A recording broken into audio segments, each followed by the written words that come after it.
Hi friend, আমি কাকুলি করা একটা নতুন রান্নার ভিডিও নিয়েছি। সেটা হচ্ছে সর্ষে ইলিশ। দেখো আমি সর্ষে ইলিশটা কীভাবে তৈরি করলাম। দেখো 50 গ্রামের মতন আমি কালো সর্ষে নিচ্ছি, 10 থেকে 12টা কাঁচা লঙ্কা নিচ্ছি, তাকে ভালো করে পেস্ট করে নিচ্ছি। এবার মাছে যে নুন হলুদ মাখিয়ে রাখলাম ওই মাছের মধ্যে সর্ষের পেস্টটা দিয়ে দিলাম এবং বাটিটা ধুয়েও জলটা দিয়ে দিলাম।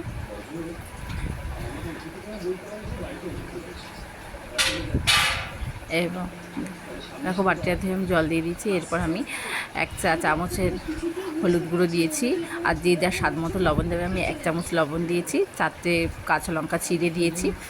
এবার তারপর আমি একটা ছোট গ্লাসের মিডিয়াম গ্লাসের তোমার জল দিয়ে দিয়েছি, যাতে মশলাগুলো কোথাও দলা না পাকিয়ে থাকে, পুরো সব জায়গায় স্প্রেড হয়। খুন্তি দিয়ে এইভাবে নাড়িয়ে নিয়েছি যেন মশলাগুলো কোথাও না দলা পেকে থাকে, সব জায়গায় যেন সমান ঠিকঠাক হয়ে যায়। তারপর দেখো আমি বড় চামচের 4 চামচ সর্ষের তেল দিয়েছি, ওটাকেও ভালো করে খুন্তি দিয়ে দেখো নাড়িয়ে নাও, আলতোভাবে নাড়াতে হবে যেন মাছগুলো না ভেঙে যায়। তারপর দেখো আমি এটা ওভেনে বসিয়ে দিলাম।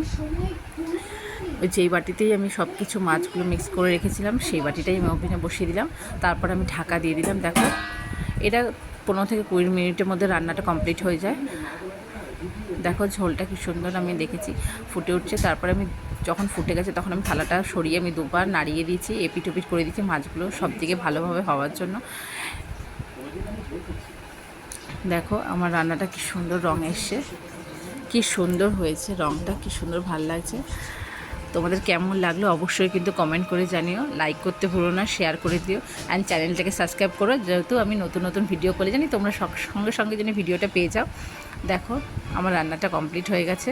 তোমাদের কেমন লাগলো অবশ্যই কিন্তু কমেন্ট করতে কিন্তু ভুলো না, আর চ্যানেলটা কিন্তু লাইক করে দিও, শেয়ার করে দিও, অ্যান্ড সাবস্ক্রাইব করে দিও। আবার একবার বললাম, দেখো গরম গরম ভাতের সাথে আমি সার্ভ করে দিয়েছি, কেমন লাগলো।